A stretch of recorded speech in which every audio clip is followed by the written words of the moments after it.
Bonjour, bienvenue à la foire des châteaux, au journal de la foire des châteaux. Aujourd'hui, on va parler nourriture. On va pouvoir manger et bien manger en compagnie de Yannick. Bienvenue chez nous, Bonjour. On est très content de te recevoir. De même, de même. Alors, raconte-nous un peu, qu'est-ce que tu fais ici à la foire des châteaux? Alors, moi je me suis retrouvé un petit peu par hasard ici, parce que j'ai travaillé sur la foire de Tours, et le monsieur qui s'appelait Max Baum avait un stand juste en face, et m'a dit: Yannick, est-ce que tu veux venir faire une foire avec moi sur Paris? J'ai dit pourquoi pas, et c'est comme ça que je suis arrivé ici, il y a une douzaine d'années, avec Max, qui a pris sa retraite maintenant, et c'est comme ça que je me suis retrouvé, 15 boulevard Voltaire, à faire de la cochonaille. Voilà. Donc, tu fais la cochonaille, quels sont tes plats? Parce que moi, je suis venu, donc j'étais très content de ce que tu m'as préparé. Merci. Et alors, raconte-nous. On a plusieurs spécialités, on va dire, mais j'ai toujours à peu près la même chose. On fait un cassoulet très cochon, parce que je mets que du jarret dedans, de la saucisse, du saucisson, que de cassoulet maison. On fait des grosses côtes de cochon bleu blanc cœur avec le gras et la couenne, comme ça c'est bien croustillant et c'est du bon gras. On fait des travers de porc maison confits au miel. On fait après un petit mélange lardon, gésier, rillon avec des tagliatelles. Et d'ailleurs on a un exposant qui nous appelle ça nos pâtes au gras, tellement il adore ça.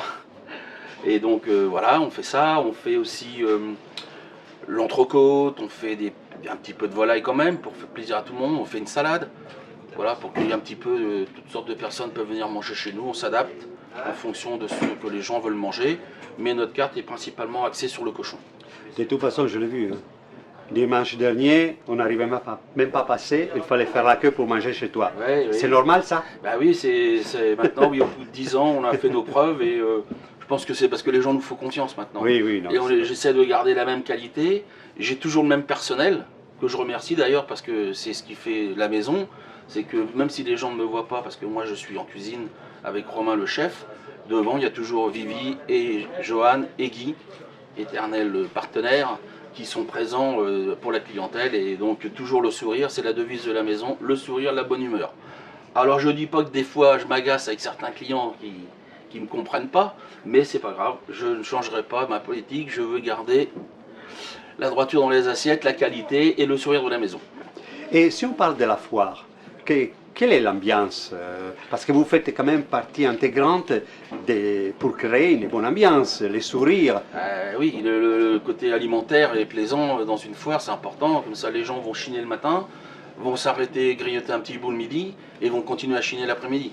Donc il faut que ça soit quelque chose de quand même qualitatif, et c'est ce qu'il y a en général sur la foire de Château. Depuis que je suis là, moi j'ai jamais vu vraiment de mauvais stand alimentaire. Il y a tous les choix, du sandwich à l'assiette, au jambon emporté, au grignotage. Il y a tous les choix sont présents sur la foire de Château. Et pour l'instant, moi, tout se passe bien au niveau de la clientèle et puis au niveau de l'ambiance, même avec les exposants. On s'aperçoit les jours où il ne fait pas très beau, on a une clientèle d'exposants malheureusement parce qu'il n'y a pas de clients pour eux. Donc nous on les retrouve à notre table et ça fait l'occasion de se rencontrer, de discuter, et il y en a qui sont devenus des amis. Voilà. Donc tu t'assois à la table avec eux, parfois. Oui, j'hésite pas à aller boire un verre avec des gens sympathiques. Et avant de se quitter, parce que tu dois retourner aux cuisines. Exactement, en cuisine, oui. Tu as une petite anecdote à nous raconter? Une fois, j'étais en train de faire des sandwichs et on est tout le temps la tête baissée, on fait hop, hop, hop. Et à la voile, le monsieur me dit: bonjour, j'aurais voulu un sandwich andouillette à l'époque que je faisais. Et là, ça me travaillait dans l'esprit, et puis je relève les yeux. Et, je dis: bonjour monsieur, bonjour. Oh, vous faites pas un peu de télé vous de temps en temps? Il me dit: si, ça m'arrive quand même tous les jours. Et c'était Étienne Carbonnier de l'émission Petit Quotidien, qui fait sur le sport et puis l'humour, et quelqu'un que j'apprécie beaucoup. Donc petit selfie ensemble que j'ai envoyé à mes enfants, ils étaient tous contents que j'ai rencontré ce personnage.